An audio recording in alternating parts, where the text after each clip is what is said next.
ಇವತ್ತು ಸಿಎಂ ಸಿದ್ದರಾಮಯ್ಯ 2026-27ನೇ ಸಾಲಿನ ರಾಜ್ಯ ಬಜೆಟ್ ಮಂಡಿಸಲಿದ್ದಾರೆ. ಇದು ಅವರ 17ನೇ ಬಜೆಟ್ ಆಗಿದ್ದು ರಾಜ್ಯದ ಇತಿಹಾಸದಲ್ಲೇ ಹೆಚ್ಚು ಬಜೆಟ್ ಮಂಡಿಸಿರೋ ದಾಖಲೆ ಸೃಷ್ಟಿಸಲಿದ್ದಾರೆ. ರಾಹುಕಾಲ ಪ್ರಾರಂಭಕ್ಕೂ ಮುನ್ನ ಬಜೆಟ್ ಮಂಡಿಸಲಿದ್ದಾರೆ. ಬೆಳಗ್ಗೆ 10:15ರಿಂದ ಮಧ್ಯಾಹ್ನ 12 ಗಂಟೆಯವರೆಗೆ ರಾಹುಕಾಲ ಇರೋದ್ರಿಂದ ಬೆಳಗ್ಗೆ 10:15ಕ್ಕೆ ಸಿಎಂ ಬಜೆಟ್ ಮಂಡಿಸಲಿದ್ದಾರೆ. 2025-26ರಲ್ಲಿ 4.9 ಲಕ್ಷ ಕೋಟಿ ಬಜೆಟ್ ಮಂಡನೆ ಮಾಡಿದ ಸಿಎಂ ಸಿದ್ದರಾಮಯ್ಯ ಈ ಬಾರಿಯ ಬಜೆಟ್ನಲ್ಲಿ 4.49 ಲಕ್ಷ ಕೋಟಿ ತಲುಪುವ ಸಾಧ್ಯತೆ ಇದೆ. ಸಿಎಂ ಸಿದ್ದರಾಮಯ್ಯ ಲೆಕ್ಕರಾಮಯ್ಯ ಅಂತಾನೆ ಖ್ಯಾತಿ ಪಡೆದಿದ್ದಾರೆ. ಸಿಎಂ ಅವರ ಆಯವ್ಯಯ ಬಗ್ಗೆ ಸಾಕಷ್ಟು ನಿರೀಕ್ಷೆಗಳಿವೆ. ಸರ್ಕಾರಿ ಉದ್ಯೋಗ ಭರ್ತಿ ಬಗ್ಗೆ ಘೋಷಣೆ, ಅನ್ನಭಾಗ್ಯ ಫಲಾನುಭವಿಗಳಿಗೆ ಇಂದಿರಾ ಕಿಟ್ಗಾಗಿ ಹೆಚ್ಚುವರಿ 3,000 ಕೋಟಿ ಮೀಸಲಿಡೋ ನಿರೀಕ್ಷೆ ಇದೆ. ಕಿಟ್ನಲ್ಲಿ ಅಡುಗೆ ಎಣ್ಣೆ, ಬೇಳೆ, ಉಪ್ಪು, ಸೋಪು ನೀಡೋಕೆ ಪ್ಲಾನ್ ಮಾಡಲಾಗಿದೆ. ಇನ್ನು ಗೃಹಲಕ್ಷ್ಮಿ ಅವರಿಗೆ 2,000 ಜೊತೆಗೆ ವರ್ಷಕ್ಕೆ 2 ಬಾರಿ ಸೀರೆ ಕೊಡೋದು, ಅಂಗನವಾಡಿ ಕಾರ್ಯಕರ್ತರ ಸಹಾಯಧನ ಹೆಚ್ಚಳ, ಕೃಷ್ಣ ಮೇಲ್ದಂಡೆ ಯೋಜನೆಗೆ ಹೆಚ್ಚಿನ ಹಣ ಘೋಷಣೆ, ಬಡ ಜನರಿಗೆ ವಸತಿ ಸೌಲಭ್ಯಕ್ಕಾಗಿ ಹಣ ಮೀಸಲಿಡೋದು ಹಾಗೂ ಬೆಂಗಳೂರು ಸಮಗ್ರ ಅಭಿವೃದ್ಧಿಗೆ 10,000 ಕೋಟಿ ಮೀಸಲಿಡೋ ನಿರೀಕ್ಷೆಗಳಿವೆ. ಅಲ್ಲದೆ ಕೇಂದ್ರದ ವಿಬಿಜಿ ರಾಮ್ಜಿಗೆ ತಿರುಗೇಟು ಕೊಡೋಕೆ ಹೊಸ ಯೋಜನೆ ಘೋಷಿಸೋ ಸಾಧ್ಯತೆ ಇದ್ದು ಕೃಷಿಕರಿಗೆ ಕಡಿಮೆ ಬಡ್ಡಿ ದರದಲ್ಲಿ ಸಾಲ ಸೌಲಭ್ಯ ನೀಡೋಕೆ ಸರ್ಕಾರ ಪ್ಲಾನ್ ಮಾಡಿಕೊಂಡಿದೆ. ಬಜೆಟ್ನಲ್ಲಿ ಹಾಲಿಗೆ ಪ್ರೋತ್ಸಾಹಧನ ₹2 ಘೋಷಣೆ ಮಾಡೋ ನಿರೀಕ್ಷೆ ಇದೆ. 2ನೇ ಹಂತದ ನಗರಗಳ ಅಭಿವೃದ್ಧಿಗೆ ಮೆಗಾ ಸಿಟಿ ಯೋಜನೆ ಘೋಷಣೆ, 1ರಿಂದ 10ನೇ ತರಗತಿ ವಿದ್ಯಾರ್ಥಿಗಳಿಗೆ ನೋಟ್ಬುಕ್ ವಿತರಣೆ ಬಗ್ಗೆ ಘೋಷಣೆ ಹಾಗೂ ಬೆಂಗಳೂರಿನ ಅಭಿವೃದ್ಧಿಗೆ ವಿಶೇಷ ಅನುದಾನ ನೀಡೋ ನಿರೀಕ್ಷೆ ಇದೆ. ಇನ್ನು Bengaluru tunnel road, double duck road, metro ಯೋಜನೆ ವಿಸ್ತರಣೆ ಸಾಧ್ಯತೆ ಇದೆ. ಅಲ್ಲದೆ ಒಳ ಮೀಸಲಾತಿ ಅನ್ಯಾಯ ಆರೋಪ ಇರೋ ಅಲೆಮಾರಿ ಜನಾಂಗಕ್ಕೆ ವಿಶೇಷ ಪ್ಯಾಕೇಜ್ ಘೋಷಣೆ ನಿರೀಕ್ಷೆ ಇದ್ದು ಗೃಹಲಕ್ಷ್ಮಿ ಯೋಜನೆಯಡಿ ಮಹಿಳಾ ಬ್ಯಾಂಕ್ ವಿಶೇಷ ಆರ್ಥಿಕ ಸಹಕಾರ ಘೋಷಣೆ ಮಾಡುವ ಸಾಧ್ಯತೆಯೂ ಇದೆ. ಅಲ್ಲದೆ ಇವತ್ತಿನ ಬಜೆಟ್ನಲ್ಲಿ ರೈತರ ಎಲ್ಲ ಬೆಳೆಗಳಿಗೆ ವಿಶೇಷ ವಿಮಾ ಯೋಜನೆ ಘೋಷಣೆ ಸಾಧ್ಯತೆ ಇದೆ. ಪೆಟ್ರೋಲ್ ಮೇಲೆ ₹1 ವಿಶೇಷ ಸೆಸ್ ಹಾಕೋ ಸಾಧ್ಯತೆ ಕೂಡ ಇದೆ. ಅಸಂಘಟಿತ ವಲಯದ ಚಾಲಕ, ಕ್ಯಾಬ್, ಟ್ಯಾಕ್ಸಿ, ಗೂಡ್ಸ್ ಚಾಲಕರಿಗೆ ನಿಗಮ ಮಂಡಳಿ ಸ್ಥಾಪನೆ ಮಾಡೋ ಸಾಧ್ಯತೆ ಇದೆ. ಮುಖ್ಯಮಂತ್ರಿ ಸಿದ್ದರಾಮಯ್ಯ 17ನೇ ಬಾರಿಗೆ ಬಜೆಟ್ ಮಂಡಿಸೋಕೆ ಎಲ್ಲಾ ರೀತಿಯ ತಯಾರಿ ಮಾಡಿಕೊಂಡಿದ್ದಾರೆ. ಈ ಬಜೆಟ್ನಲ್ಲಿ ಕಿತ್ತೂರು ಕರ್ನಾಟಕದ ಬೆಳಗಾವಿ, ಬಾಗಲಕೋಟೆ, ವಿಜಯಪುರ ಜಿಲ್ಲೆಗಳ ಜನ ಬೆಟ್ಟದಷ್ಟು ನಿರೀಕ್ಷೆ ಇಟ್ಕೊಂಡಿದ್ದಾರೆ. ಜನ ನೀರಾವರಿ, ಕೈಗಾರಿಕೆ ಹಾಗೂ ಮೂಲಭೂತ ಸೌಕರ್ಯಕ್ಕೆ ಆದ್ಯತೆ ಸಿಗಲಿದೆ ಅನ್ನೋ ಭರವಸೆಯಲ್ಲಿದ್ದಾರೆ. ಬೆಳಗಾವಿ ನಗರದ ರಿಂಗ್ ರೋಡ್, ಬೈಪಾಸ್ ಕಾಮಗಾರಿಗೆ ವೇಗ ಬೇಕು, ಭೂ ಸ್ವಾಧೀನ ಪ್ರಕ್ರಿಯೆ ಪೂರ್ಣಗೊಳಿಸಬೇಕು ಹಾಗೂ ಭೂಮಿ ಕೊಟ್ಟ ರೈತರಿಗೆ ಬೇಗ ಪರಿಹಾರ ಕೊಡಬೇಕು ಅನ್ನೋದು ಬೆಳಗಾವಿ ಜನರ ನಿರೀಕ್ಷೆ. ಅಲ್ಲದೆ ಚಿಕ್ಕೋಡಿ ಪ್ರತ್ಯೇಕ ಜಿಲ್ಲೆ ಮಾಡಬೇಕು, 7 ನದಿಗಳ ಸಮರ್ಪಕ ನೀರಿನ ಬಳಕೆ ಆಗಬೇಕು ಮತ್ತು 11 ಏತ ನೀರಾವರಿ ಯೋಜನೆಗಳಿಗೆ ಅನುದಾನ ಕೊಡಬೇಕು, ಮಹದಾಯಿ ಕಾಮಗಾರಿಯ ಅಡಚಣೆ ನಿವಾರಿಸಬೇಕು ಹಾಗೂ ನಿಪ್ಪಾಣಿಯ ಮಾಂಗೂರ ಬೆಳಿ ಪಾರ್ಕ್ ಅನುಷ್ಠಾನ ಮಾಡಬೇಕು ಅನ್ನೋದು ಇಲ್ಲಿನ ಜನರ ನಿರೀಕ್ಷೆ ಆಗಿದೆ. ವಿಜಯಪುರದ ಜನರ ಬೇಡಿಕೆ ನೋಡೋದಾದ್ರೆ ಕೃಷ್ಣ ಮೇಲ್ದಂಡೆ ಯೋಜನೆ ಜಾರಿ ಆಗಬೇಕು, ನೀರಾವರಿಗಾಗಿ 1 ಲಕ್ಷ ಕೋಟಿ ಹಣ ನೀಡಬೇಕು ಹಾಗೂ ರಾಜ್ಯ ಸರ್ಕಾರಕ್ಕೆ ಆಗದೇ ಇದ್ರೆ ಕೇಂದ್ರಕ್ಕೆ ಪತ್ರ ಬರೀಬೇಕು ಅನ್ನೋದು ಜನರ ನಿರೀಕ್ಷೆ. ಭೂ ಸ್ವಾಧೀನ, ಸಂತ್ರಸ್ತರಿಗೆ ಪರಿಹಾರ ಕೊಡಬೇಕು ಮತ್ತು ಭೂಮಿ ಕೊಟ್ಟವರಿಗೆ ಪುನರ್ವಸತಿ ಕಲ್ಪಿಸಬೇಕು ಅನ್ನೋದು ಜನರ ನಿರೀಕ್ಷೆ ಆಗಿದೆ. ಇದ ಬಾಗಲಕೋಟೆ ಜನರು ಕೂಡ ಸಾಕಷ್ಟು ರಾಜ್ಯ ಬಜೆಟ್ ಮೇಲೆ ನಿರೀಕ್ಷೆ ಇಟ್ಕೊಂಡಿದ್ದಾರೆ. ಪಟ್ಟಣ ಅಭಿವೃದ್ಧಿ ಪ್ರಾಧಿಕಾರದ ಕಾರ್ಪಸ್ ನಿಧಿ ಬೇಕು, ಘೋಷಣೆ ಆಗಿರೋ ಮೆಡಿಕಲ್ ಕಾಲೇಜ್ ನಿರ್ಮಾಣ ಆಗಬೇಕು, ಜೊತೆಗೆ ಬಾಕಿ ಇರೋ ನೀರಾವರಿ ಯೋಜನೆಗಳು ಜಾರಿ ಆಗಬೇಕು ಅನ್ನೋದು ಇಲ್ಲಿನ ಜನರ ನಿರೀಕ್ಷೆ. ಸಿದ್ದು ಲೆಕ್ಕದ ಮೇಲೆ ಬೆಂಗಳೂರಿಗರಿಗೆ ಬೆಟ್ಟದಷ್ಟು ನಿರೀಕ್ಷೆ ಇದೆ. ಮೂಲಭೂತ ಸೌಕರ್ಯ, ವಾಹನ ಸಂಚಾರ, ಟೆಕ್, ಎಐ ಸೇರಿದಂತೆ ಹಲವು ಬಗೆಯ ಕ್ಷೇತ್ರಕ್ಕೆ ಬಜೆಟ್ನಲ್ಲಿ ಭರ್ಜರಿ ಅನುದಾನ ಸಿಗುತ್ತೆ ಅನ್ನೋ ನಿರೀಕ್ಷೆಯಲ್ಲಿ ಜನ ಇದ್ದಾರೆ. ಈ ಬಾರಿ ಬಿಬಿಎಂಪಿ ನೇಪಥ್ಯಕ್ಕೆ ಸರಿದು 5 ನಗರ ಪಾಲಿಕೆಗಳ ಜೊತೆಗೆ ಗ್ರೇಟರ್ ಬೆಂಗಳೂರು ಅಸ್ತಿತ್ವಕ್ಕೆ ಬಂದಿದೆ. ಹೀಗಾಗಿ 5 ನಗರ ಪಾಲಿಕೆಗಳು ಪ್ರತ್ಯೇಕ ಅನುದಾನದ ನಿರೀಕ್ಷೆ ಇದೆ. ರಾಜಧಾನಿ ಬೆಂಗಳೂರಿನ ಟ್ರಾಫಿಕ್ ಸಮಸ್ಯೆ ಪರಿಹಾರ, ಕೈಗೆಟುಕೋ ದರದಲ್ಲಿ ವಸತಿ, ಶುದ್ಧ ಕುಡಿಯುವ ನೀರು ಮತ್ತು ನಿರಂತರ ವಿದ್ಯುತ್ ಪೂರೈಕೆ, ನಮ್ಮ ಮೆಟ್ರೋ ಮಾರ್ಗ ವಿಸ್ತರಣೆ, ಡಬಲ್ ಡೆಕ್ಕರ್ ಮಾರ್ಗಗಳು, ಮತ್ತಷ್ಟು ರಸ್ತೆಗಳಿಗೆ ವೈಟ್ ಟಾಪಿಂಗ್ಗೆ ಅನುದಾನ ಸೇರಿದಂತೆ ಹಲವು ನಿರೀಕ್ಷೆಗಳನ್ನು ಇಟ್ಕೊಂಡಿದ್ದಾರೆ. ಚಾಮರಾಜನಗರದ ಜನ ಕೂಡ ಸಾಕಷ್ಟು ನಿರೀಕ್ಷೆ ಇಟ್ಕೊಂಡಿದ್ದಾರೆ. ಬಜೆಟ್ನಲ್ಲಿ ಪ್ರವಾಸೋದ್ಯಮಕ್ಕೆ ವಿಶೇಷ ಪ್ಯಾಕೇಜ್ ಘೋಷಣೆ, ಮಾನವ ವನ್ಯಜೀವಿ ಸಂಘರ್ಷ ತಡೆಗಟ್ಟೋಕೆ ಸಮರ್ಪಕ ಆನೆ ಕಂದಕ ಹಾಗೂ ಸೋಲಾರ್ ತಂತಿ ಬೇಲಿ ಹಾಗೂ ರೈಲ್ವೆ ಬ್ಯಾರಿಕೇಡ್ ಅಳವಡಿಕೆಗೆ ಅನುದಾನ ಸಿಗೋ ನಿರೀಕ್ಷೆ ಹಾಗೂ ಹನೂರು ಭಾಗದ ಕೆರೆ ಕಟ್ಟೆಗಳಿಗೆ ನದಿ ಮೂಲದಿಂದ ನೀರು ತುಂಬಿಸೋಕೆ ಡಿಪಿಆರ್ ಸಿದ್ಧಪಡಿಸೋ 493 ಕೋಟಿ ವೆಚ್ಚದ ಯೋಜನೆಯನ್ನ ಹಣ ನೀಡುವ ನಿರೀಕ್ಷೆಯಲ್ಲಿ ಜನ ಇದ್ದಾರೆ.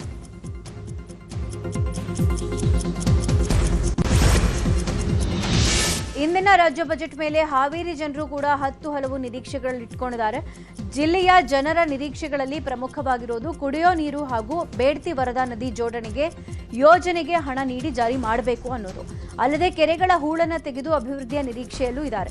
ಇನ್ನು ಬಹುದಿನದ ಬೇಡಿಕೆ ಸೂಪರ್ ಸ್ಪೆಷಾಲಿಟಿ ಹಾಸ್ಪಿಟಲ್, ರಾಣೆಬೆನ್ನೂರು ಮತ್ತು ಹಾವೇರಿ ರಿಂಗ್ ರೋಡ್ ನಿರ್ಮಾಣಕ್ಕೂ ಒತ್ತು ಕೊಡಬೇಕು ಹಾಗೂ ಜಿಲ್ಲೆಯಲ್ಲಿ ರೈತರ ಆತ್ಮಹತ್ಯೆ ತಡೆಯೋಕೆ ಅಧ್ಯಯನದ ಅವಶ್ಯಕತೆ ಇದೆ ಅಂತಿದ್ದಾರೆ ಜನ.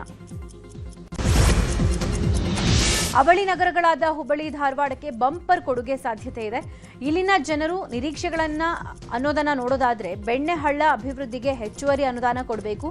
ಧಾರವಾಡ ಬೆಳಗಾವಿ ರೈಲ್ವೆ ಲೈನ್ಗೆ ಭೂ ಸ್ವಾಧೀನಕ್ಕೆ ಕ್ರಮ ಕೈಗೊಳ್ಳಬೇಕು ಹಾಗೂ ಅವಳಿ ನಗರದ ವ್ಯಾಪ್ತಿಯಲ್ಲಿ ಕೈಗಾರಿಕೆಗಳಿಗೆ ಒತ್ತು ಕೊಡಬೇಕು ಅನ್ನೋದು ಇಲ್ಲಿನ ಜನರ ನಿರೀಕ್ಷೆ. ಇನ್ನು ಧಾರವಾಡ ಬಳಿಯ SEZನಲ್ಲಿ ಭೂ ರಿಯಾಯಿತಿ ನೀಡಬೇಕು ಅನ್ನೋದು ಇಲ್ಲಿನ ಜನರ ಕೂಗಾಗಿದೆ.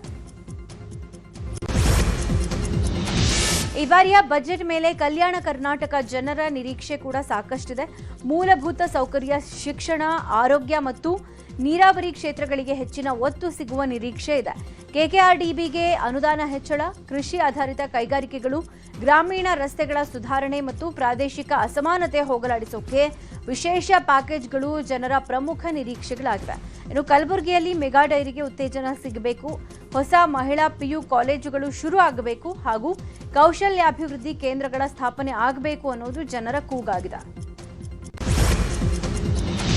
2007ರಲ್ಲಿ ಕೋಲಾರ ಜಿಲ್ಲೆಯಿಂದ ಬೇರ್ಪಟ್ಟು ಪ್ರತ್ಯೇಕ ಜಿಲ್ಲೆಯಾಗಿರುವ ಕೋಲಾರ ಹಾಗೂ ಚಿಕ್ಕಬಳ್ಳಾಪುರ ಜಿಲ್ಲೆಗಳು ರಾಜ್ಯದಲ್ಲೇ ಅತಿ ಹೆಚ್ಚು ಮಾವು, ಟೊಮ್ಯಾಟೊ ಬೆಳೆ ಬೆಳೆಯೋ ಪ್ರದೇಶಗಳಾಗಿವೆ. ಕೋಲಾರದ ಜನ ಹಲವು ನಿರೀಕ್ಷೆಗಳನ್ನು ಇಟ್ಕೊಂಡಿದ್ದಾರೆ. ಕೋಲಾರ, ಚಿಕ್ಕಬಳ್ಳಾಪುರ ಜಿಲ್ಲೆಗೆ ಕುಡಿಯೋ ನೀರು ಪೂರೈಸುವ ಸಲುವಾಗಿ 2014ರಲ್ಲಿ ಆರಂಭ ಆಗಿದ್ದ ಎತ್ತಿನ ಹೊಳೆ ಯೋಜನೆ ಕಾಮಗಾರಿ 12 ವರ್ಷಗಳಾದರೂ ಕುಂಟುತ್ತಾ ಸಾಗ್ತಾ ಇದೆ. 2027ರಲ್ಲಿ ಕಾಮಗಾರಿ ಮುಗಿಸೋ ಭರವಸೆಯನ್ನ ರಾಜ್ಯ ಸರ್ಕಾರ ಕೊಟ್ಟಿದೆ. ಹೀಗಾಗಿ ಈ ಬಾರಿ ಈ ಯೋಜನೆಗೆ ಬಜೆಟ್ನಲ್ಲಿ ಸಿಂಹ ಪಾಲು ಅನುದಾನದ ನಿರೀಕ್ಷೆ ಇದೆ. ಇನ್ನು ಬೆಂಗಳೂರಿಗೆ ಕೂಗಳತೆ ದೂರದಲ್ಲೇ ಇರೋ ಕೋಲಾರ ಹಾಗೂ ಚಿಕ್ಕಬಳ್ಳಾಪುರ ನಗರಗಳಿಗೆ ವಿಶೇಷ ಅನುದಾನ ಘೋಷಣೆಗೆ ಒತ್ತಾಯನೂ ಇದೆ. ಇವತ್ತು ಸಿಎಂ ಸಿದ್ದರಾಮಯ್ಯ ದಾಖಲೆಯ 17ನೇ ರಾಜ್ಯ ಬಜೆಟ್ ಮಂಡಿಸುತ್ತಿದ್ದಾರೆ. ಕರಾವಳಿ ಕರ್ನಾಟಕ ಮತ್ತು ಮಲೆನಾಡಿನ ಜನ ಸಾಕಷ್ಟು ನಿರೀಕ್ಷೆ ಇಟ್ಕೊಂಡಿದ್ದಾರೆ. ಮಂಗಳೂರಲ್ಲಿ IT-BT ಕಂಪನಿಗಳ ಹೂಡಿಕೆಗೆ ಕ್ರಮ ಕೈಗೊಳ್ಳಬೇಕು, ಶಿರಾ ಡಿ ಘಾಟ್ ರಸ್ತೆ ಅಭಿವೃದ್ಧಿ ಜೊತೆಗೆ ಸುರಂಗ ಮಾರ್ಗ ನಿರ್ಮಾಣಕ್ಕೆ ಹಣ ಬಿಡುಗಡೆ ಹಾಗೂ ಬೆಂಗಳೂರು ಮಂಗಳೂರು ಮಧ್ಯೆ ಹೈಸ್ಪೀಡ್ ರೈಲು ಕಾರಿಡಾರ್, ಸ್ಕೂಬಾ ಡೈವಿಂಗ್, ಸರ್ಫಿಂಗ್ ಮತ್ತು ಪ್ಯಾರಾಸೈಕ್ಲಿಂಗ್ ಉತ್ತೇಜನ ಸಿಗಬೇಕು. ಪ್ರವಾಸಿ ತಾಣಗಳಲ್ಲಿ ಅಭಿವೃದ್ಧಿ ಕಾರ್ಯ ಮತ್ತು ಮೂಲ ಸೌಕರ್ಯ ಆಗಬೇಕು ಮತ್ತು ಕಾಂಡ್ಲಾ ವನಗಳ ಸಂರಕ್ಷಣೆ ಹಾಗೂ ಬೋಟ್ ಹೌಸ್ಗಳನ್ನು ಹೆಚ್ಚಳ ಮಾಡಬೇಕು ಅನ್ನೋದು ಜನರ ಒತ್ತಾಯ. ಮೀನುಗಾರರು ಕೂಡ ಸದಾ ನಷ್ಟದಲ್ಲೇ ಬದುಕು ನಡೆಸ್ತಾ ಇರೋದ್ರಿಂದ ಸಬ್ಸಿಡಿ ಮೊತ್ತವನ್ನು ಜಾಸ್ತಿ ಮಾಡಬೇಕು ಅಂತ ಕೂಗಿದ. ಇವತ್ತಿನ ಸಿಎಂ ಸಿದ್ದರಾಮಯ್ಯನವರ ಬಜೆಟ್ ಮೇಲೆ ರಾಜ್ಯದ ಜನರು ಸಿಕ್ಕಾಪಟ್ಟೆ ನಿರೀಕ್ಷೆ ಇಟ್ಕೊಂಡಿದ್ದಾರೆ. ಮೈಸೂರು ಜನ ಕೂಡ ಅಷ್ಟೇ ಎಕ್ಸ್ಪೆಕ್ಟೇಷನ್ ಇಟ್ಕೊಂಡಿದ್ದಾರೆ. ಆದರೆ ಸಿದ್ದರಾಮಯ್ಯನವರಿಗೆ ಮೈಸೂರು ಜಿಲ್ಲೆ ತವರಾಗಿರೋದ್ರಿಂದ ಅಲ್ಲಿನ ಜನ ತುಸು ಹೆಚ್ಚಿನದ್ದೇ ನಿರೀಕ್ಷೆ ಇಟ್ಕೊಂಡಿದ್ದಾರೆ. ಅಂತಾರಾಷ್ಟ್ರೀಯ ಮಟ್ಟದ ಕ್ರೀಡಾಂಗಣ ಬೇಕು ಅನ್ನೋದು ಇಲ್ಲಿನ ಜನರ ನಿರೀಕ್ಷೆ. ನಂಜನಗೂಡಿನ ಹುಳಿಮಾವು ಬಳಿ ಫಿಲ್ಮ್ ಸಿಟಿಗೆ 100 ಎಕರೆ ಜಾಗ ಗುರುತು ಮಾಡಲಾಗಿತ್ತು. ಈ ಬಜೆಟ್ ಅಲ್ಲಾದರೂ ಹಣ ಸಿಗುತ್ತಾ ಅನ್ನೋದು ಜನರ ನಿರೀಕ್ಷೆಯಾಗಿದೆ. ಜೊತೆಗೆ ಬೆಂಗಳೂರಿನ ನಿಮ್ಹಾನ್ಸ್ ಮಾದರಿ ಆಸ್ಪತ್ರೆಯನ್ನ ಮೈಸೂರಿನಲ್ಲೂ ಮಾಡಬೇಕು ಅನ್ನೋದು ಖುದ್ದು ಸಿಎಂ ಸಿದ್ದರಾಮಯ್ಯನವರ ಆಸೆ ಆಗಿತ್ತು. ಈ ಬಜೆಟ್ನಲ್ಲಿ ಅನುದಾನ ಕೊಡಿ ಅನ್ನೋದು ಅಲ್ಲಿನ ಸ್ಥಳೀಯರ ನಿರೀಕ್ಷೆಗಳಲ್ಲಿ ಒಂದಾಗಿದೆ. ಅಲ್ಲದೆ ಪ್ರವಾಸೋದ್ಯಮಕ್ಕೆ ಇನ್ನೂ ಹೆಚ್ಚಿನ ಅನುದಾನ ಕೊಡಬೇಕು ಅನ್ನೋದು ಕೂಡ ಇದೆ. ಪರಿಶಿಷ್ಟ ಜಾತಿಗಳ ಒಳ ಮೀಸಲಾತಿ ವಿಚಾರದಲ್ಲಿ ನಿನ್ನೆ ನಡೆದ ಸಚಿವ ಸಂಪುಟ ಸಭೆಯಲ್ಲಿ ಸುದೀರ್ಘ ಚರ್ಚೆ ನಡೆದರೂ ಒಮ್ಮತದ ತೀರ್ಮಾನ ಬರುವಲ್ಲಿ ವಿಫಲ ಆಗಿದೆ. ಮುಂದಿನ ದಿನಗಳಲ್ಲಿ ವಿಶೇಷ ಸಂಪುಟ ಸಭೆ ನಡೆಸೋಕೆ ತೀರ್ಮಾನ ಮಾಡಲಾಗಿದೆ. ಕೆಎಸ್ಆರ್ಟಿಸಿಗೆ 144 ಹೊಸ ಬಸ್ ಖರೀದಿಗೆ 62 ಕೋಟಿ ರೂಪಾಯಿ ಬಿಡುಗಡೆ ಸೇರಿ ಹಲವು ನಿರ್ಣಯ ಕೈಗೊಳ್ಳಲಾಗಿದೆ. ಸುದ್ದಿಗೋಷ್ಠಿಯಲ್ಲಿ ಮಾಹಿತಿ ನೀಡಿದ ಸಚಿವ HK ಪಾಟೀಲ್, ಪರಿಶಿಷ್ಟರಿಗೆ ಒಳ ಮೀಸಲು ಕಲ್ಪಿಸಲು ಸರ್ಕಾರ ಬದ್ಧವಾಗಿದೆ. ಆದರೆ ಕೆಲವೊಂದು ಕಾನೂನಾತ್ಮಕ ಅಡೆತಡೆಗಳಿರೋ ಕಾರಣ ಈ ವಿಚಾರದಲ್ಲಿ ಇನ್ನಷ್ಟು ಚರ್ಚೆಯ ಅಗತ್ಯ ಇದೆ. ಹೀಗಾಗಿ ಈ ಬಗ್ಗೆ ಶೀಘ್ರವಾಗಿ ಮತ್ತೊಮ್ಮೆ ಚರ್ಚೆ ಮಾಡಿ ತೀರ್ಮಾನ ಕೈಗೊಳ್ಳೋಕೆ ಸಂಪುಟ ಸಭೆ ನಿರ್ಣಯಿಸಿದೆ ಅಂತ ಹೇಳಿದ್ದಾರೆ. ಒಳ ಮೀಸಲಾತಿ ಜಾರಿಗೆ ಆಗ್ರಹಿಸಿ ಇವತ್ತು ದಾವಣಗೆರೆ ಬಂದ್ಗೆ ಮಾದಿಗ ಸಮುದಾಯದಿಂದ ಕರೆ ಕೊಡಲಾಗಿದೆ. ಬೆಳಗ್ಗೆ 7ರಿಂದ ಸಂಜೆ 6ರವರೆಗೆ ದಾವಣಗೆರೆ ಬಂದ್ ಆಗಲಿದೆ. ರಾಜ್ಯ ಸರ್ಕಾರದಿಂದ ಮೀಸಲಾತಿ ವಿಚಾರವಾಗಿ ಮಾದಿಗ ಸಮುದಾಯಕ್ಕೆ ಅನ್ಯಾಯ ಆಗ್ತಾ ಇದೆ. ಹೀಗಾಗಿ ಒಳ ಮೀಸಲಾತಿ ಅನ್ವಯ ನೇಮಕಾತಿ ನಡೀಬೇಕು ಅಂತ ಒತ್ತಾಯಿಸಿ ಬಂದ್ಗೆ ಕರೆ ನೀಡಲಾಗಿದೆ. ಸರ್ಕಾರಿ ನೌಕರರು ಸಾಮೂಹಿಕವಾಗಿ ರಜೆ ಹಾಕಿ ಬಂದ್ಗೆ ಬೆಂಬಲ ಕೊಡೋಕೆ ಮುಂದಾಗಿದ್ದಾರೆ. ಪಾಲಿಕೆ, ಪೌರ ಕಾರ್ಮಿಕರು, ವಾಹನ ಚಾಲಕರು ಸೇರಿದಂತೆ ಹೋಟೆಲ್ ಮಾಲೀಕರ ಸಂಘ, ಬೀದಿ ಬದಿ ವ್ಯಾಪಾರಸ್ಥರು ಬಂದ್ಗೆ ಸಾಥ್ ಕೊಡಲಿದ್ದಾರೆ. ರಾಯಚೂರು ಜಿಲ್ಲೆ ಈಚನಾಳ ಗ್ರಾಮದ ಶಾಲೆ ಶಿಥಿಲ ಸ್ಥಿತಿಯಲ್ಲಿದೆ. ವಿದ್ಯಾರ್ಥಿಗಳು ಮತ್ತು ಶಿಕ್ಷಕರು ಜೀವ ಕೈಯಲ್ಲಿ ಹಿಡ್ಕೊಂಡು ಶಾಲೆಗೆ ಬರ್ತಾ ಇದ್ದಾರೆ. ಈ ಬಗ್ಗೆ ನ್ಯೂಸ್ 18 ನಿರಂತರ ವರದಿಯನ್ನ ಬಿತ್ತರ ಮಾಡಿತ್ತು. ಅಭಿಯಾನದ ಬೆನ್ನಲ್ಲೇ ಇದೀಗ ಸಮಸ್ಯೆಗೆ ಮುಕ್ತಿ ಕೂಡ ಸಿಕ್ಕಿದೆ. ಉನ್ನತೀಕರಿಸಿದ ಶಾಲೆಗೆ 1,16,00,000 ಹಣ ಮಂಜೂರಾಗಿದೆ. ಕಲ್ಯಾಣ ಕರ್ನಾಟಕ ಪ್ರದೇಶ ಅಭಿವೃದ್ಧಿ ಮಂಡಳಿಯಿಂದ ಅಕ್ಷರ ಆವಿಷ್ಕಾರ ಅನ್ನೋ ಯೋಜನೆಯ ಅಡಿ ಅನುದಾನಕ್ಕೆ ಅಸ್ತು ಅಂತ ಹೇಳಲಾಗಿದೆ. ಸಮಸ್ಯೆ ಮುಕ್ತಿ ಸಿಗ್ತಾ ಇದ್ದಂತೆ ನ್ಯೂಸ್ 18ಗೆ ವಿದ್ಯಾರ್ಥಿಗಳು, ಶಿಕ್ಷಕರು ಧನ್ಯವಾದ ತಿಳಿಸಿದ್ದಾರೆ. ನಿರಂತರ ವರದಿ ಮಾಡಿರೋದಕ್ಕಾಗಿ ವರದಿಗಾರ ವಿಶ್ವನಾಥ್ ಹೂಗಾರ್ ಅವರನ್ನ ಶಿಕ್ಷಕರು, ಗ್ರಾಮಸ್ಥರು ಸೇರಿ ಸನ್ಮಾನ ಮಾಡಿದ್ದಾರೆ.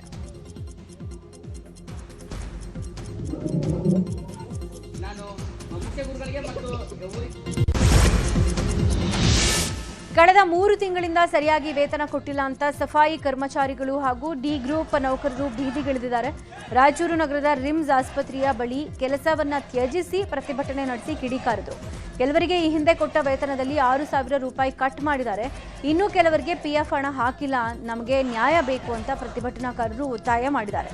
ಇದಕ್ಕೆ ಪ್ರತಿಕ್ರಿಯೆ ಕೊಟ್ಟ ರಿಮ್ಸ್ ಆಸ್ಪತ್ರೆ ಆಡಳಿತ ಮಂಡಳಿ ಸೂಕ್ತ ನ್ಯಾಯ ದೊರಕಿಸಿಕೊಡೋ ಭರವಸೆ ಕೊಟ್ಟಿದೆ.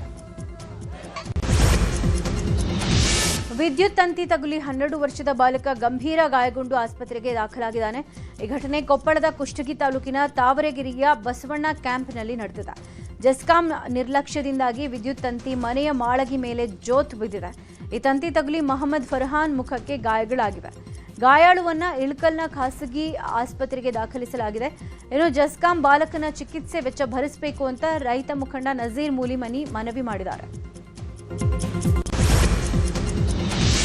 ಲಾರಿ ಮತ್ತು ಕಾರಿನ ನಡುವೆ ಅಪಘಾತ ಸಂಭವಿಸಿ ಕಾರಿನ ಮುಂಭಾಗ ಜಖಂ ಆಗಿದೆ. ಶಿವಮೊಗ್ಗದ ಹೊಸನಗರ ತಾಲೂಕಿನ ರಿಪ್ಪನ್ಪೇಟೆ ಪಟ್ಟಣದ ವಿನಾಯಕ ಸರ್ಕಲ್ನಲ್ಲಿ ಅಪಘಾತ ನಡೆದಿರೋದು.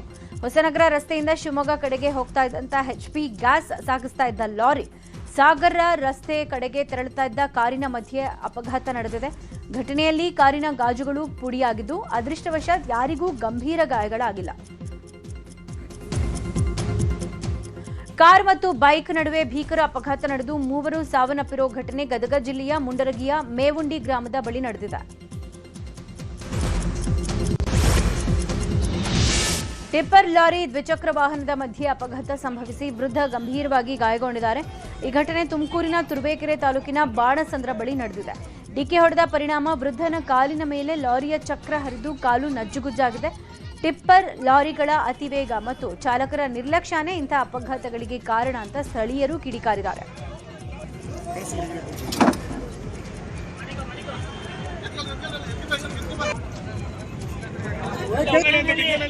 ಆನೇಕಲ್ ಬಳಿ ಕಾರುಗಳ ನಡುವೆ ಭೀಕರ ಅಪಘಾತ ಆಗಿದ್ದು ಇಬ್ಬರು ಗಂಭೀರವಾಗಿ ಗಾಯಗೊಂಡಿದ್ದಾರೆ. ಯೂ-ಟರ್ನ್ ತೆಗೆದುಕೊಳ್ತಾ ಇದ್ದ ಕಾರಿಗೆ ಚಂದಾಪುರ ಕಡೆಯಿಂದ ಬರ್ತಾ ಇದ್ದ ಮತ್ತೊಂದು ಕಾರು ಡಿಕ್ಕಿ ಹೊಡೆದಿದೆ. ಡಿಕ್ಕಿಯ ರಭಸಕ್ಕೆ ರಸ್ತೆಯಲ್ಲಿ ಒಂದು ಕಾರು ಪಲ್ಟಿಯಾಗಿದೆ, ಮತ್ತೊಂದು ಕಾರು ಡಿವೈಡರ್ಗೆ ಡಿಕ್ಕಿಯಾಗಿದೆ. ಅಪಘಾತದ ತೀವ್ರತೆಗೆ ಕಾರುಗಳು ನಜ್ಜುಗುಜ್ಜಾಗಿದ್ದು ಗಾಯಾಳುಗಳನ್ನು ಆಸ್ಪತ್ರೆಗೆ ರವಾನಿಸಲಾಗಿದೆ. ಘಟನೆಯ ಸಂಬಂಧ ಆನೇಕಲ್ ಪೊಲೀಸರು ಸ್ಥಳಕ್ಕೆ ಭೇಟಿ ನೀಡಿ ಪರಿಶೀಲನೆ ನಡೆಸಿದ್ದಾರೆ. ಚಿಂತಾಮಣಿ ತಾಲೂಕಿನ ಮುಂಗನಹಳ್ಳಿ ಹೋಬಳಿಯ ಜಮೀನು ವಿವಾದ ಈಗ ಹೊಸ ತಿರುವು ಪಡ್ಕೊಂಡಿದೆ. ಅಶ್ವಥ್ ರೆಡ್ಡಿ ಕುಟುಂಬದ ಮೇಲೆ ಕೇಳಿಬಂದಿದ್ದ ಭೂಗಳ್ಳತನ ಆರೋಪವನ್ನು ಕೆಂಪೇಗೌಡ ಒಕ್ಕಲಿಗರ ಸಂಘ ತೀವ್ರವಾಗಿ ಖಂಡಿಸಿದೆ.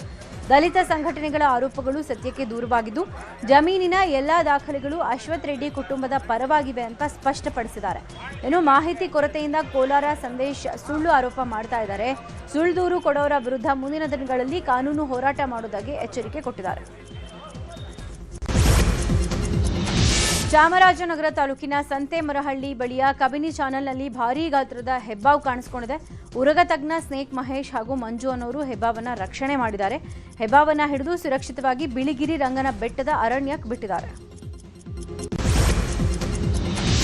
ಕೆಲ ರಾಜ್ಯದ ರಾಜ್ಯಪಾಲರ ವರ್ಗಾವಣೆ ಮಾಡಿ ರಾಷ್ಟ್ರಪತಿ ಆದೇಶ ಹೊರಡಿಸಿದ್ದಾರೆ. ಪಶ್ಚಿಮ ಬಂಗಾಳ ರಾಜ್ಯಪಾಲರ ರಾಜೀನಾಮೆಯನ್ನ ರಾಷ್ಟ್ರಪತಿ ಅಂಗೀಕರಿಸಿದ್ದಾರೆ. ಶಿವಪ್ರಕಾಶ್ ಶುಕ್ಲಾ ಅನ್ನೋರನ್ನ ತೆಲಂಗಾಣದ ರಾಜ್ಯಪಾಲರಾಗಿ ನೇಮಕ ಮಾಡಲಾಗಿದೆ. ಇನ್ನು ಜಿಷ್ಣುದೇವ್ ವರ್ಮಾ ಅವರನ್ನ ಮಹಾರಾಷ್ಟ್ರ ರಾಜ್ಯಪಾಲರನ್ನಾಗಿ ನೇಮಕ ಮಾಡಲಾಗಿದೆ. ತಮಿಳುನಾಡಿನ ರಾಜ್ಯಪಾಲ RN ರವಿ ಅವರನ್ನ ಪಶ್ಚಿಮ ಬಂಗಾಳ ರಾಜ್ಯಪಾಲರಾಗಿ ವರ್ಗಾವಣೆ ಮಾಡಲಾಗಿದೆ. ಕೋಲಾರದ ಮಾಲೂರಲ್ಲಿ ಮಹಿಳೆಯ ಮಾಂಗಲ್ಯ ಸರ ಕದ್ದಿದ್ದ ಕಳ್ಳನನ್ನ ಮಾಲೂರು ಪೊಲೀಸರು ಬಂಧಿಸಿದ್ದಾರೆ. ಜನವರಿ 10ನೇ ತಾರೀಕು ಸೌಮ್ಯ ಅನ್ನೋರ 20 ಗ್ರಾಂ ಮಾಂಗಲ್ಯ ಸರವನ್ನ ಕದ್ದು ಕಳ್ಳ ಪರಾರಿಯಾಗಿದ್ದ. ಈ ಘಟನೆ ಸಂಬಂಧ ಮಾಲೂರು ಪೊಲೀಸ್ ಠಾಣೆಯಲ್ಲಿ ಮಹಿಳೆ ಪ್ರಕರಣ ದಾಖಲಿಸಿದ್ರು. ಬಳಿಕ ಪೊಲೀಸರು ನ್ಯಾಯಾಂಗ ಬಂಧನದಲ್ಲಿದ್ದ ಆರೋಪಿ ಕಾರ್ತಿಕ್ನನ್ನ ವಶಕ್ಕೆ ಪಡೆದು ವಿಚಾರಣೆ ನಡೆಸಿದ್ರು. ಈ ವೇಳೆ ಆರೋಪಿ ಕಳ್ಳತನ ಮಾಡಿರೋದಾಗಿ ತಪ್ಪೊಪ್ಪಿಕೊಂಡಿದ್ದಾನೆ. ಸದ್ಯ 20 ಗ್ರಾಂ ಬಂಗಾರದ ಸರವನ್ನ ಪೊಲೀಸರು ವಶಕ್ಕೆ ಪಡೆದು ಮಾಲೀಕರಿಗೆ ಹಿಂದಿರುಗಿ ಕೊಟ್ಟಿದ್ದಾರೆ. ರಂಜಾನ್ ತಿಂಗಳ ಹಿನ್ನೆಲೆ ಹುಬ್ಬಳ್ಳಿಯ ಖಾಸಗಿ ಹೋಟೆಲ್ನಲ್ಲಿ ಮುಸ್ಲಿಂ ಬಾಂಧವರಿಗೆ ಇಫ್ತಾರ್ ಕೂಟ ಆಯೋಜನೆ ಮಾಡಲಾಗಿತ್ತು. ವಿಧಾನ ಪರಿಷತ್ ಮುಖ್ಯ ಸಚೇತಕ ಸಲೀಂ ಅಹಮದ್ ಇಫ್ತಾರ್ ಕೂಟ ಆಯೋಜನೆ ಮಾಡಿದ್ರು. ಸಂಜೆಯ ಸಾಮೂಹಿಕ ಪ್ರಾರ್ಥನೆಯ ನಂತರ ಮುಸ್ಲಿಂ ಬಾಂಧವರಿಗೆ ಔತಣ ಕೊಡಲಾಯಿತು. ಇಫ್ತಾರ್ ಕೂಟಕ್ಕೆ ಆಗಮಿಸಿದ ಮುಸ್ಲಿಂ ಬಾಂಧವರಿಗೆ ಸಲೀಂ ಅಹಮದ್ ರಂಜಾನ್ ಹಬ್ಬದ ಶುಭಾಶಯ ಕೋರಿದ್ದಾರೆ. ಇಫ್ತಾರ್ ಕೂಟದಲ್ಲಿ ನವಲಗುಂದ ಶಾಸಕ NH ಕೋನ್ರೆಡ್ಡಿ, ಕಾಂಗ್ರೆಸ್ ನಗರ ಘಟಕದ ಅಧ್ಯಕ್ಷ ಅಲ್ತಾಫ್ ಹಳ್ಳೂರ, ಗ್ರಾಮೀಣ ಘಟಕದ ಅಧ್ಯಕ್ಷ ಅನಿಲ್ ಕುಮಾರ್ ಪಾಟೀಲ್ ಮತ್ತಿತರರು ಉಪಸ್ಥಿತರಿದ್ದರು. ಬೆಂಗಳೂರು ನಗರದಲ್ಲಿ FKCCA ಅಂತಾರಾಷ್ಟ್ರೀಯ ಮಹಿಳಾ ದಿನಾಚರಣೆ ಕಾರ್ಯಕ್ರಮ ಉದ್ಘಾಟನೆ ಮಾಡಲಾಗಿದೆ. ಮೈಸೂರು ಅರಮನೆಯ ರಾಜಮಾತೆ ಪ್ರಮೋದಾ ದೇವಿ ಒಡೆಯರ್ ಕಾರ್ಯಕ್ರಮವನ್ನು ಉದ್ಘಾಟಿಸಿದ್ದಾರೆ. ವಾಣಿಜ್ಯ ಮತ್ತು ಕೈಗಾರಿಕೆ ಇಲಾಖೆಯ ಕಾರ್ಯದರ್ಶಿಗಳಾದ ರೋಹಿಣಿ ಸಿಂಧೂರಿ, ನಟಿ ಸುಧಾ ಬೆಳವಾಡಿ ಹಾಗೂ FKCCA ಅಧ್ಯಕ್ಷರಾದ ಉಮಾ ರೆಡ್ಡಿ, ಹಿರಿಯ ಉಪಾಧ್ಯಕ್ಷ ಸಾಯಿರಾಮ್ ಪ್ರಸಾದ್, ಉಪಾಧ್ಯಕ್ಷ BP ಶಶಿಧರ್, ಮಹಿಳಾ ಸಬಲೀಕರಣ ಸಮಿತಿ ಅಧ್ಯಕ್ಷೆ NR ಆಶಾ, ನಿಕಟಪೂರ್ವ ಅಧ್ಯಕ್ಷ MG ಬಾಲಕೃಷ್ಣ ಸೇರಿದಂತೆ ಹಲವು ಗಣ್ಯರು ಉಪಸ್ಥಿತರಿದ್ದರು. ಬೆಂಗಳೂರು ದಕ್ಷಿಣ ಜಿಲ್ಲೆಯ ಬಿಡದಿಯಲ್ಲಿರೋ ಜಾಲಿವುಡ್ ಸ್ಟುಡಿಯೋದಲ್ಲಿ ಅಂತಾರಾಷ್ಟ್ರೀಯ ಮಹಿಳಾ ದಿನಾಚರಣೆ ಆಚರಿಸಲಾಯಿತು. ಮಹಿಳಾ ದಿನದ ವಿಶೇಷವಾಗಿ ಜಾಲಿವುಡ್ ಸ್ಟುಡಿಯೋದಲ್ಲಿ ಮಹಿಳಾ ಸಿಬ್ಬಂದಿಗಳೇ ಇಡೀ ದಿನದ ಕರ್ತವ್ಯ ನಿರ್ವಹಿಸಿದ್ದಾರೆ. ಕರ್ನಾಟಕ ಬುಕ್ಸ್ ಆಫ್ ರೆಕಾರ್ಡ್ಸ್ಗೆ ಸೇರಿಸುವ ಉದ್ದೇಶದಿಂದ ಈ ವಿನೂತನ ಕಾರ್ಯಕ್ರಮ ನಡೆಸಲಾಗಿದೆ. ಮಹಿಳೆಯರಿಗೆ ಶಕ್ತಿ ತುಂಬೋದರ ಜೊತೆಗೆ ಲಿಂಗ ಅಸಮಾನತೆಯನ್ನು ತೊಡೆದು ಹಾಕುವ ದೃಷ್ಟಿಯಿಂದ ಈ ಯೋಜನೆಯನ್ನು ಹಮ್ಮಿಕೊಳ್ಳಲಾಗಿತ್ತು. ಕಾರ್ಯಕ್ರಮದಲ್ಲಿ ಕಾಂಗ್ರೆಸ್ ಯುವ ನಾಯಕಿ ಕುಸುಮಾ, ಬಿಡದಿ ಪುರಸಭೆಯ ಮುಖ್ಯ ಅಧಿಕಾರಿ ಮೀನಾಕ್ಷಿ ಸೇರಿದಂತೆ ವೇದಿಕೆಯಲ್ಲಿ ಮಹಿಳೆಯರೇ ಪ್ರಮುಖ ಪಾತ್ರ ವಹಿಸಿದ್ದು ವಿಶೇಷವಾಗಿತ್ತು. ಕಸದ ಯಾರ್ಡ್ಗೆ ಆಕಸ್ಮಿಕವಾಗಿ ಬೆಂಕಿ ತಗುಲಿರೋ ಘಟನೆ ಧಾರವಾಡದಲ್ಲಿ ನಡೆದಿದೆ. ನಗರದ ಜನತ್ ನಗರದ ಬಳಿ ಇರೋ ಕಸದ ಯಾರ್ಡ್ನ ಕಸದ ರಾಶಿಗೆ ಬೆಂಕಿ ತಗುಲಿದೆ. ಅಗ್ನಿ ಅವಘಡದಿಂದ ಯಾರ್ಡ್ ಅಕ್ಕಪಕ್ಕದ ಮನೆಗಳಿಗೆ ಕೆಲಕಾಲ ಸಮಸ್ಯೆ ಉಂಟಾಗಿತ್ತು. ತಕ್ಷಣ ಸ್ಥಳೀಯರು ಪಾಲಿಕೆಗೆ ಮಾಹಿತಿ ಕೊಟ್ಟಿದ್ದು ಬಳಿಕ ಬೆಂಕಿ ನಂದಿಸಲಾಯಿತು.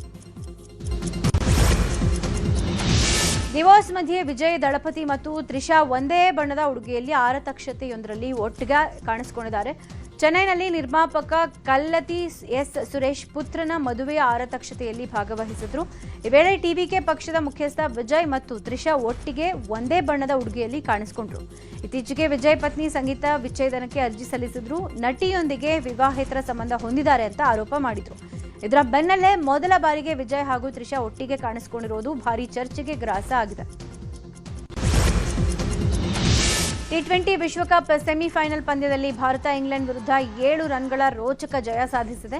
ಮುಂಬೈನ ವಾಂಖೆಡೆ ಮೈದಾನದಲ್ಲಿ ನಡೆದ T20 ಪಂದ್ಯದಲ್ಲಿ ಟಾಸ್ ಸೋತು ಮೊದಲು ಬ್ಯಾಟಿಂಗ್ ಮಾಡಿದ ಭಾರತ 253 ರನ್ ಗಳಿಸಿತ್ತು. ಸೆಮಿಫೈನಲ್ನಲ್ಲೂ ಭಾರತದ ಪರ ಸಂಜು ಸ್ಯಾಮ್ಸನ್ 89 ರನ್ ಗಳಿಸಿ ಸಿಡಿಲ್ ಅಬ್ಬರದ ಬ್ಯಾಟಿಂಗ್ ಪ್ರದರ್ಶನವನ್ನು ಕೊಟ್ಟಿದ್ದಾರೆ. ತಮ್ಮ ಅಬ್ಬರದ ಆಟದಿಂದ ಭಾರತ ಬೃಹತ್ ಮೊತ್ತ ಕಲೆ ಹಾಕಿತು. ಗುರಿ ಬೆನ್ನತ್ತಿದ್ದ ಇಂಗ್ಲೆಂಡ್ನ ಬೆಥೆಲ್ 48 ಎಸೆತಕ್ಕೆ 105 ರನ್ ಗಳಿಸಿ ಏಕಾಂಗಿ ಹೋರಾಟ ನಡೆಸಿದರು. ಅಂತಿಮವಾಗಿ ಇಂಗ್ಲೆಂಡ್ 20 ಓವರ್ಗಳಲ್ಲಿ 7 ವಿಕೆಟ್ ಕಳ್ಕೊಂಡು 246 ರನ್ ಗಳಿಸಿತ್ತು.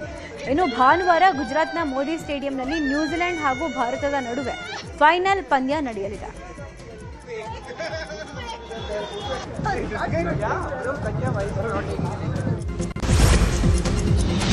ಇನ್ನು ಸೆಮೀಸ್ನಲ್ಲಿ ಭಾರತ ಗೆಲುವು ಸಾಧಿಸ್ತಾ ಇದ್ದಂತೆ ಅಭಿಮಾನಿಗಳು ಫುಲ್ ಖುಷಿಯಾಗಿ ಕುಣಿದು ಕುಪ್ಪಳಿಸಿದ್ದಾರೆ. ಬೆಂಗಳೂರಿನ MG ರೋಡ್ ಬಳಿ ಅಭಿಮಾನಿಗಳು ಖುಷಿಯಿಂದ ಸೆಲೆಬ್ರೇಟ್ ಮಾಡಿದ್ದಾರೆ.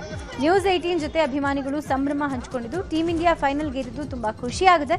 ಫೈನಲ್ನಲ್ಲೂ ನ್ಯೂಜಿಲೆಂಡ್ ಮಣಿಸಿ ಭಾರತ ವಿಶ್ವಕಪ್ ಎತ್ತಿ ಹಿಡಿಯಲಿ ಅಂತ ಟೀಂ ಇಂಡಿಯಾಗೆ ಶುಭ ಹಾರೈಸಿದ್ದಾರೆ.